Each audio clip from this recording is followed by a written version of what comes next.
Hi everyone, this is Ramesh. Welcome back to Ramesh Sir Maths class.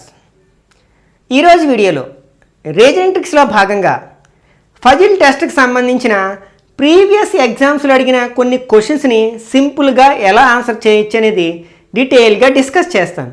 ఈ video కనుక మీరు skip చేయకుండా చివరి వరకు చూసినట్లయితే ఈ ఫజిల్ టెస్ట్కి సంబంధించిన క్వశ్చన్స్ని చాలా ఈజీగా ఆన్సర్ చేయగలుగుతారనమాట. ఓకే, ఒకసారి మనం ఎలా ఆన్సర్ చేయాలో చూసినట్లయితే ఫస్ట్ క్వశ్చన్ అనమాట. మనకి ఫజిల్ టెస్ట్ డిఫరెంట్ మోడ్లో అడుగుతూ ఉంటారు. అంటే బిల్డింగ్కి సంబంధించిన ఫ్లోర్స్ని బేస్ చేసుకుని అడగొచ్చు, లేకపోతే ఎగ్జామ్స్ని బేస్ చేసుకుని వీక్ డేస్కి సంబంధించిన క్వశ్చన్స్ అడగొచ్చు అనమాట. నేను ఆ 2 టైప్స్ ఆఫ్ క్వశ్చన్స్ని పికప్ చేశాను. ఒకసారి వీటిని సాల్వ్ చేయడానికి ప్రయత్నిద్దాం. ఫస్ట్ క్వశ్చన్లో ఇక్కడ ABCDE మరియు Fలు ఒకే భవనంలో 6 వేరువేరు అంతస్తుల్లో నివసిస్తున్నారు. భవనంలోని అత్యంత కింది అంతస్తు 1గా, దానిపైన అంతస్తు 2గా, అదేవిధంగా అత్యంత పై అంతస్తు 6గా పేర్కొనబడతాయి. ఇక్కడ మనకి 6 వ్యక్తులు ఒక భవనంలో నివసిస్తున్నారు. 6 అంతస్తుల్లో నివసిస్తున్నారు. మొదటి అంతస్తునేమో 1గాను, రెండవ అంతస్తు 2గాను, అలా నెంబరింగ్ ఇచ్చుకుంటూ వెళ్తే లాస్ట్ అంతస్తు 6వ అంతస్తు అవుతుందన్నమాట. ఒక్కొక్క అంతస్తులో ఒక్కొక్కరు నివసిస్తున్నారంట. అయితే ఇలాంటి సమయంలో మనం ఏం చేసుకుంటాం, ఒక టేబుల్ డ్రా చేసుకోవాలి రఫ్ వర్క్ కింద. ఇక్కడ మనకి ఎన్ని అంతస్తులు ఉన్నాయి, 6 అంతస్తులు ఉన్నాయి. కింద నుంచి పైకి వెళ్తాం. కింద ఫస్ట్, తర్వాత second, third, fourth, fifth, sixth. ఇక్కడ మెంబర్స్ ఎంతమంది ఉన్నారు, 6 ఉన్నారు. అంటే A B C D E and F. Okay, ఇప్పుడు ఒక టేబుల్ని రఫ్గా డ్రా చేసుకున్నట్లయితే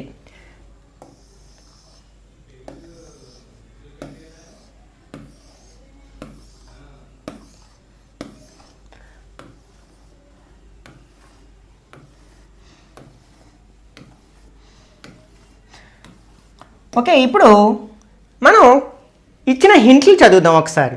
ఇక్కడ ఫస్ట్ది ఏంటంటే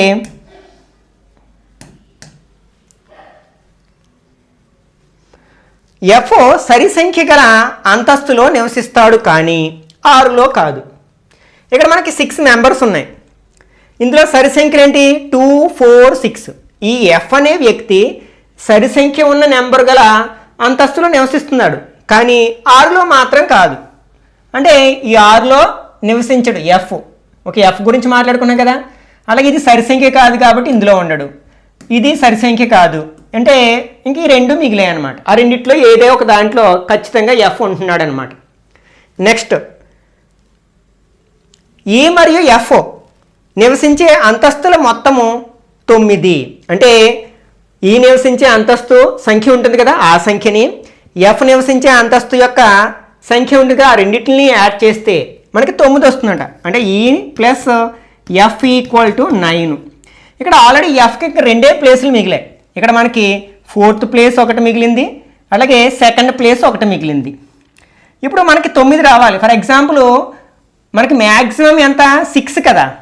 2కి 6 కలిపామనుకోండి 8 వస్తుంది. 9 వచ్చే అవకాశం ఉందిగా, లేదు కదా.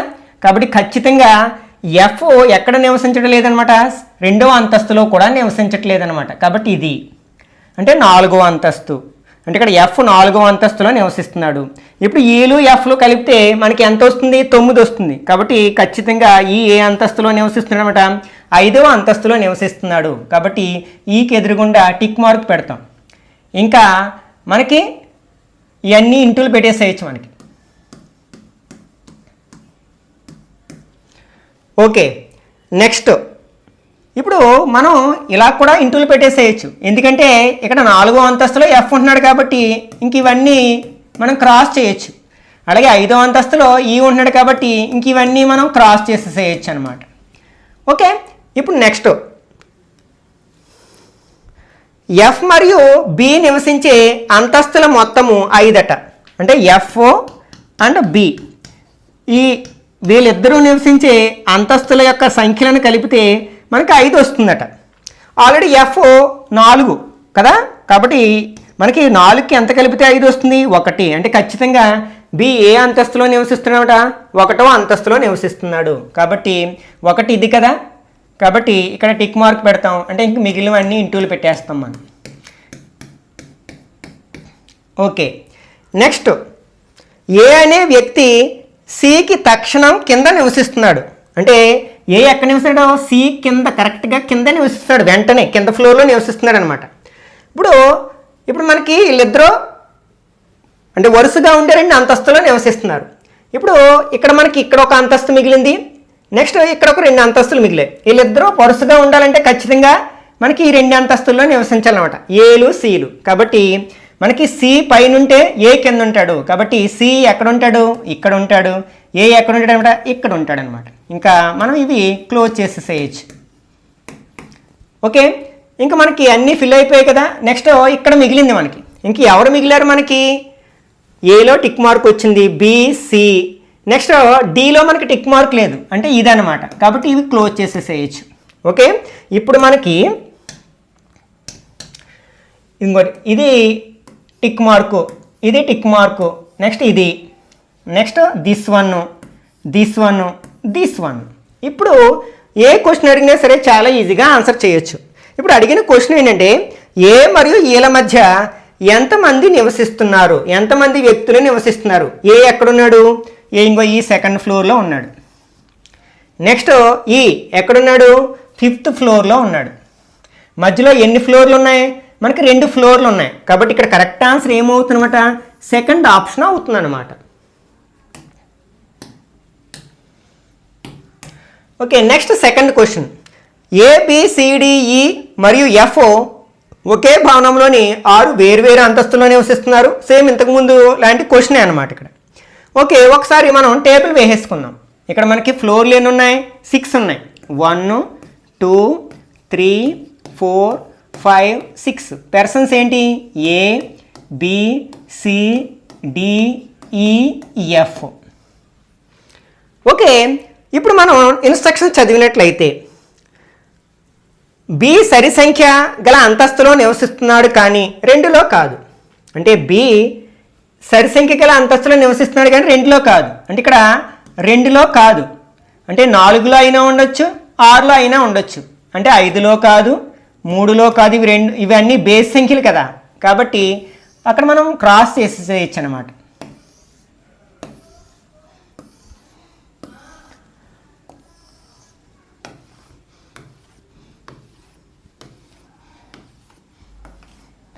ఓకే, ఇప్పుడు నెక్స్ట్లోకి వద్దాం. ఏ పై అంతస్తులో నివసించడు, అంటే ఏ ఎక్కడ పై అంతస్తులో నివసించడంట. అంటే అది తర్వాత చూద్దాం, మనం దాన్ని డిసైడ్ చేయలేం కదా మనకి. నెక్స్ట్ డి మరియు ఎఫ్కి సరిగ్గా కింద నివసిస్తున్నాడు. డి గురించి మాట్లాడుతున్నాం. ఈ డి ఎక్కడ నివసిస్తున్నాడు, ఎఫ్కి కరెక్ట్గా కింద నివసిస్తున్నాడు అనమాట. నెక్స్ట్ ఈ బికి సరిగ్గా పైన నివసిస్తున్నాడు. ఈ గురించి మాట్లాడుతున్నాం. ఈ ఎక్కడ నివసిస్తున్నాడు, బికి సరిగ్గా పైన నివసిస్తున్నాడు అనమాట. ఓకే, నెక్స్ట్ ఏ మరియు ఏల మధ్య సరిగ్గా 3 వ్యక్తులు నివసిస్తున్నారు. అంటే ఈకి ఏకి మధ్యలో 3 నివసిస్తున్నారు అనమాట. ఈకి ఏకి మధ్యలో ఇలా అయినా ఉండొచ్చు, లేకపోతే ఈ విధంగా అయినా ఉండొచ్చు అనమాట. ఓకే, ఇప్పుడు క్వశ్చన్ ఏంటంటే 1వ అంతస్తులో ఎవరు నివసిస్తున్నారని అడుగుతున్నాను అనమాట. ఒకసారి ఇవన్నీ కలిపి చూద్దాం మనం. ఓకే, ఇప్పుడు మనం బి 6లో కానీ 4లో కానీ మనం ఫిలప్ చేయాలి. ఇక్కడ బికి ఆల్రెడీ పైన ఒక వ్యక్తి ఉన్నాడు. ఒకవేళ మనం బిని తీసుకొచ్చి ఇక్కడ రాసామనుకోండి, ఇంకా పై ఫ్లోర్లో ఉండే అవకాశం లేదు కదా. ఖచ్చితంగా బి ఎక్కడ ఉండాలి, 4వ అంతస్తులో ఉండాలన్నమాట. కాబట్టి ఇది కన్ఫర్మ్ అయింది, కాబట్టి ఈయన కన్ఫర్మ్ చేయొచ్చు. తిన పై అంతస్తులో ఉంటున్నాడు కాబట్టి ఇది కన్ఫర్మ్ అవుతుంది. అంటే అప్పుడు ఇవన్నీ మనం క్రాస్ చేసేసేయచ్చు. ఓకే, నెక్స్ట్ ఇప్పుడు ఇది వద్దాం. మనకి డి పైన ఎఫ్ ఉండాలి. ఓకే, నెక్స్ట్ ఇక్కడ ఈకి ఏకి మధ్యలో 3 ఉండాలి. ఓకే, ఇక్కడ ఫర్ ఎగ్జాంపుల్ ఇది రాసామనుకోండి, ఏ ఎక్కడికి వస్తాడు, పైకి వస్తాడు. ఇక్కడ ఈకి పైకి వస్తాడు కదా, ఈకి పైన ఇంకా 3 అంతస్తులు లేవు కదా, అని పైకి వెళ్ళే అవకాశం లేదు. అంటే ఖచ్చితంగా కింద వైపుకి అనమాట. కాబట్టి దీన్ని క్యాన్సిల్ చేసి ఇప్పుడు ఈకి ఏకి మధ్యలో 3 ఉండాలి. ఈ ఇక్కడ ఉన్నాడు 3, అంటే ఏ ఎక్కడ ఉంటాడు అనమాట, ఇక్కడ ఉంటాడనమాట. కాబట్టి మనం ఇవన్నీ బ్లాక్ చేసేసేయచ్చు అనమాట. ఓకే, ఇప్పుడు ఎఫ్ కరెక్ట్గా డికి కింద ఉంటాడు. అంటే వీళ్ళిద్దరూ పైన ఒకదాని కింద ఒకటి మధ్యలో ఉన్నారు, మధ్యలో ఎవరో ఉండకూడదు. కానీ మరి ఎఫ్ని ఇక్కడ రాసామనుకోండి, డి కింద రాసే అవకాశం లేదు కదా, కాబట్టి వీళ్ళు 2 ప్లేసులు ప్రక్కనే ఉంటాయన్నమాట. ఇంకో ఇది కూడా మనం క్లోజ్ చేస్తామనుకోండి, ఇంక ఈ 2 ప్లేసులు అనమాట, అంటే F1 D1. ఎందుకంటే ఇక్కడ రాస్తే కింద డి రాయడానికి అవకాశం లేదు, కాబట్టి ఎఫ్ ఎక్కడ ఉంటాడనమాట, ఇందులో ఉంటాయి. అప్పుడు మనకి డి ఎక్కడ ఉంటాడనమాట, ఇక్కడ ఉంటాడు. కాబట్టి ఇవి క్లోజ్ చేసేసిన. ఓకే, ఇంకా మనకి మిగిలింది ఏంటి, 6th ఫ్లోర్. ఎవరు మిగిలారు, ఏ ఓకే, బి ఓకే, ఇక్కడ సి లేదు కదా, అంటే ఇదన్నమాట, డి, ఈ, ఎఫ్. ఓకే, ఇప్పుడు ఒకసారి అబ్జర్వ్ చేద్దాం. ఇంకా ఇది ఏ, బి, సి, నెక్స్ట్ డి, ఈ, ఎఫ్ వాళ్ళు ఉండే అంతస్తులు అనమాట. ఇప్పుడు క్వశ్చన్ ఏమి అడిగాడు, 1వ అంతస్తులో ఎవరు నివసిస్తున్నారు, 1వ అంతస్తులో ఎవరు నివసిస్తున్నారు, ఏ నివసిస్తున్నాడు. కాబట్టి ఇక్కడ కరెక్ట్ ఆన్సర్ ఏమవుతుంట, 4th ఆప్షన్ అవుతుంది అనమాట. ఓకే, నెక్స్ట్ ఇక్కడ ఏబిసిడిఈ మరియు ఎఫ్ ఒకే భవనంలోని 6 వేర్వేరు అంతస్తుల్లో నివసిస్తున్నారు. సేమ్ ఇంతకుముందు క్వశ్చన్ లాంటిదే అనమాట. ఒకసారి మనం ఒక టేబుల్ రాసేద్దాం. ఇక్కడ మనకి ఏబిసిడిఈఎఫ్ అనే 6 వ్యక్తులు ఉన్నారు. ఏబిసిడిఈఎఫ్ అంతస్తులు ఏమో 6 ఉన్నాయి. 6, 5, 4, 3, 2, 1.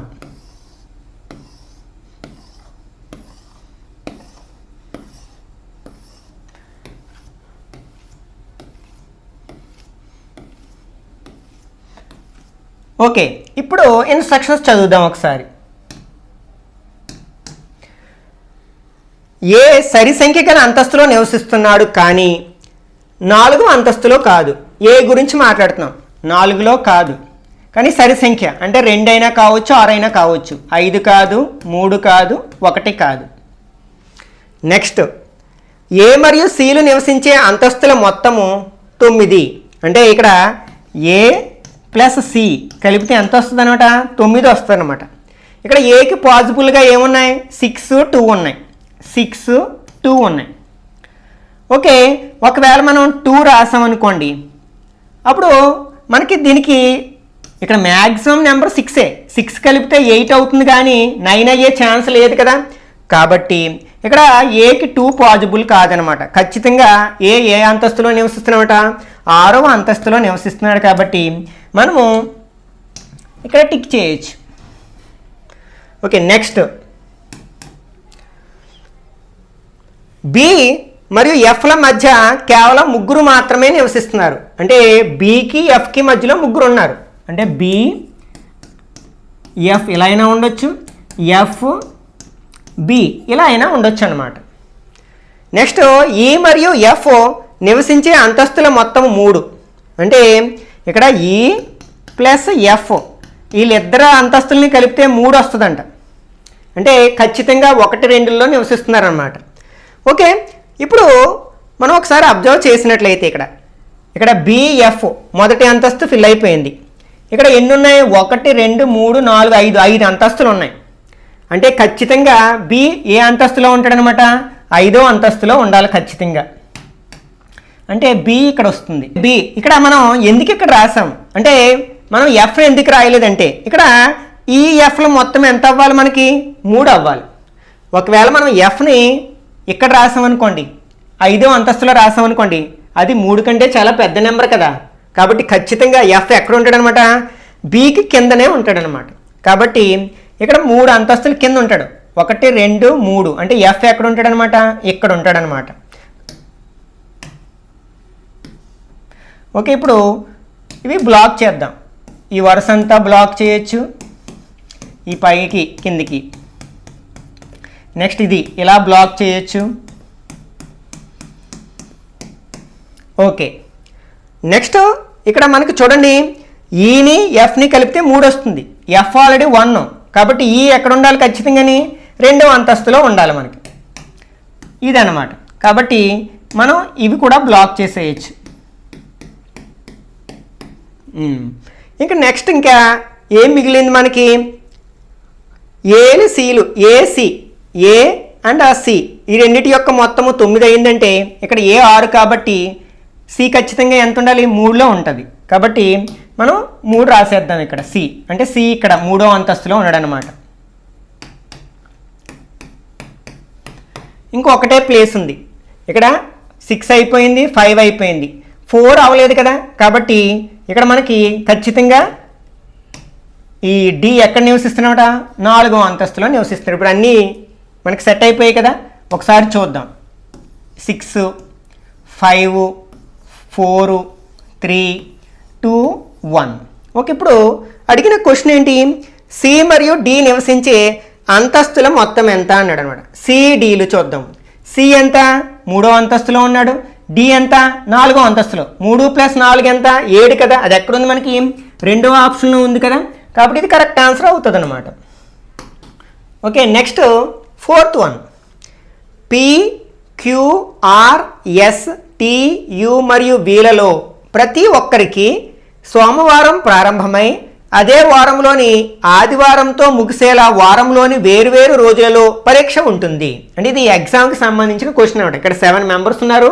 7 మెంబర్స్కి రోజుకి ఒక్కరికి చొప్పున వారంలో 7 రోజుల్లో మనకి పరీక్షలు జరుగుతున్నాయి అన్నమాట. ఓకే, ఇది ఎగ్జామ్కి సంబంధించిన పజిల్ టెస్ట్ అనమాట. ఓకే, దీన్ని కూడా మనం ఇంతకుముందు క్వశ్చన్ ఎలా అయితే ఆన్సర్ చేసామో అలాగే మనం ఆన్సర్ చేయొచ్చు. ఇక్కడ మనకి 7 మెంబర్స్ ఉన్నారు, 7 డేస్ ఉన్నాయి. ఓకే, 7 డేస్ ఎక్కడి నుంచి స్టార్ట్ చేయమన్నాడు? సోమవారం నుంచి ఆదివారం వరకు. ఇది సోమవారం. తర్వాత ఏమొస్తుంది? మంగళవారం, బుధవారం, గురువారం, శుక్రవారం, శనివారం, ఆదివారం. ఇక్కడ పర్సన్స్ ఏంటి? P, Q, R, S, T, U, V. Okay, ఒక బాక్స్ తయారు చేసుకుందాం.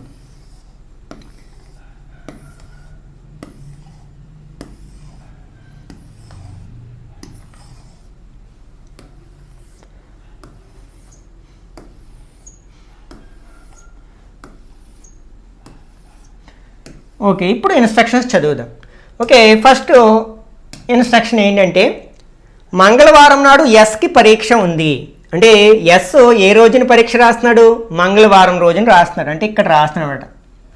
అప్పుడు మనం ఏం చేయొచ్చు? మిగిలినవన్నీ మనం బ్లాక్ చేసేసేయచ్చు.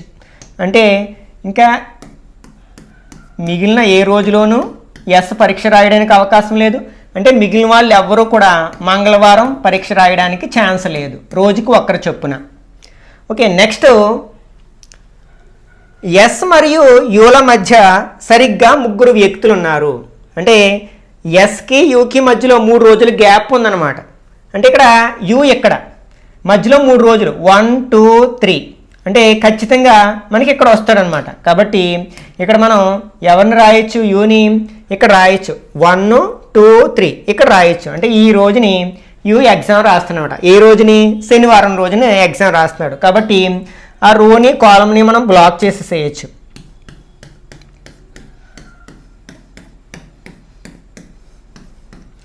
ఓకే, నెక్స్ట్ పీకి తక్షణం ముందు ఆర్కి పరీక్ష ఉంది. అంటే పీకి ముందు రోజునే ఆర్కి పరీక్ష ఉందంట. నెక్స్ట్ ఇది ఇంకా మనం డిసైడ్ చేయలేం. పీకి తక్షణం తర్వాత క్యూకి పరీక్ష ఉంది.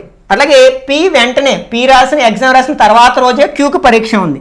అంటే వీళ్ళు ముగ్గురు 3 వరుస రోజుల్లో రాస్తారనమాట. ఓకే, 3 వరుస రోజుల్లో అంటే 3 బ్యాక్స్ ఉండాలి. అంటే బుధవారం నుంచి శుక్రవారం ఈ 3 ఉన్నాయి మనకి. ఇంకా పైకి వెళ్ళే ఛాన్స్ లేదు, కిందికి వెళ్ళే ఛాన్స్ లేదు. కాబట్టి ఆ 3 రోజుల్లోని వీళ్ళని ఫిల్అప్ చేద్దాం. ఫస్ట్ ఎవరు రాస్తున్నారు? ఆర్ రాస్తున్నాడు. కాబట్టి ఆర్ ఎప్పుడు రాస్తాడట? బుధవారం రాస్తాడు. తర్వాత ఎవరు రాస్తున్నారు? పి రాస్తున్నాడు. అంటే పి ఏ రోజున రాస్తాడనమాట? గురువారం రాస్తాడు, next day.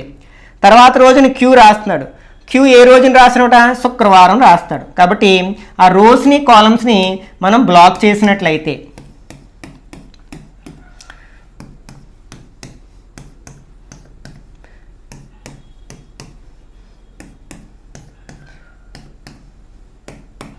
Okay, next are మరియు వీల మధ్య ఒకే ఒక వ్యక్తి పరీక్ష రాస్తున్నాడు.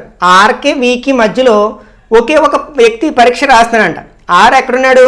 ఇక్కడున్నాడు కదా. ఓకే, ఆర్ ఆల్రెడీ ఇక్కడ ఫిల్ చేసాం.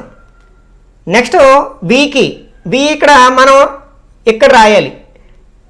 ఇక్కడ రాయొచ్చు, కానీ ఇక్కడ రాయడానికి అవకాశం లేదు. అంటే ఈరోజు మనం ఫిల్ అయిపోయింది కదా, ఇది ఫిల్ అయిపోయింది, నెక్స్ట్ ఇది ఫిల్ అయిపోయింది, ఇది ఫిల్ అయిపోయింది, నెక్స్ట్ ఇది బ్లాక్ అయిపోయింది. ఇంకా మిగిలింది చూద్దాం. ఇక్కడ ఏమంటున్నాడు మనకి, ఆర్కి వీళ్ళ మధ్య ఒకే ఒక వ్యక్తి, వాళ్ళిద్దరిలో మధ్యలో ఒక గ్యాప్ ఉండాలి. ఇక్కడ ఆర్ ఇక్కడ బుధవారం రాస్తున్నాడు. నెక్స్ట్ ఇంకొక పర్సన్ ఎవరు, బి. అంటే బి ఈ రోజు రావడానికి అవకాశం లేదు కదా, ఎందుకంటే ఇక్కడ బ్లాక్ అయిపోయింది కాబట్టి ఖచ్చితంగా బి ఎప్పుడు రాస్తాడనమాట, మనకి సోమవారం రాస్తారనమాట. అంటే ఇక్కడ రాస్తారనమాట. కాబట్టి మనం వాటిని కూడా బ్లాక్ చేస్తే ఇది బ్లాక్ చేస్తాం, ఇది బ్లాక్ చేస్తాం, ఇది బ్లాక్ చేస్తాం. ఇంకా మనకి ఒకే ఒక రోజు మిగిలింది, ఒకే ఒక పర్సన్ మిగిలాడు, టీ. ఇక్కడ ఏ రోజు మిగిలింది, మనకి లాస్ట్ ఆదివారం ఒకటే మిగిలింది కాబట్టి ఇక్కడ రాస్తున్నాను అనమాట. ఓకే, ఇప్పుడు ఆ రోని కాలంని బ్లాక్ చేసేస్తే ఇంక మొత్తం టేబుల్ అంతా ఫిల్ అయిపోయింది కదా. ఇప్పుడు అడిగిన క్వశ్చన్ ఏంటో చూద్దాం. యు మరియు వీళ్ళ మధ్య ఎంతమంది వ్యక్తులకి పరీక్ష ఉంది? ఇక్కడ యు ఎక్కడున్నాడు, బి ఎక్కడున్నాడో చూద్దాం. యు ఇక్కడ ఉన్నాడు, ఇక్కడ ఎగ్జామ్ రాస్తున్నాడు, శనివారం రోజున ఎగ్జామ్ రాస్తున్నాడు. నెక్స్ట్ వి ఏ రోజు రాస్తున్నాడు, సోమవారం రోజు ఎగ్జామ్ రాస్తున్నాడు. ఓకే, ఇద్దరికి మధ్యలో ఎన్ని రోజులు ఉన్నాయి, 1 2 3 4 రోజులు ఉన్నాయి కదా. కాబట్టి ఇక్కడ సెకండ్ ఆప్షను కరెక్ట్ వన్ అవుతుంది అనమాట. ఓకే, ఈ ఫజిల్ టెస్ట్ అనేది కొంచెం టైం తీసుకునే క్వశ్చన్ అనమాట. మనకి కొంచెం టేబుల్ డ్రా చేసుకుని రఫ్ వర్క్ చేయడానికి కనీసం ఒక 2-3 నిమిషాలు టైం పడుతుంది.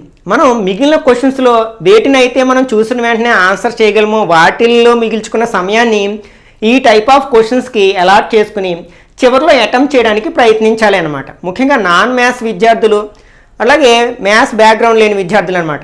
ఇట్లాంటి క్వశ్చన్స్ని కొంచెం అర్థం చేసుకుని ఆన్సర్ చేయడానికి ఇబ్బంది పడుతూ ఉంటారు. కాకపోతే వాళ్ళు కూడా ప్రాక్టీస్ చేసినట్లయితే ఇవి కూడా చాలా సులభంగా ఆన్సర్ చేయగలుగుతారు. ఈ వీడియో నచ్చినట్లయితే లైక్ చేయండి, అలాగే మీ ఫ్రెండ్స్ కూడా షేర్ చేయండి.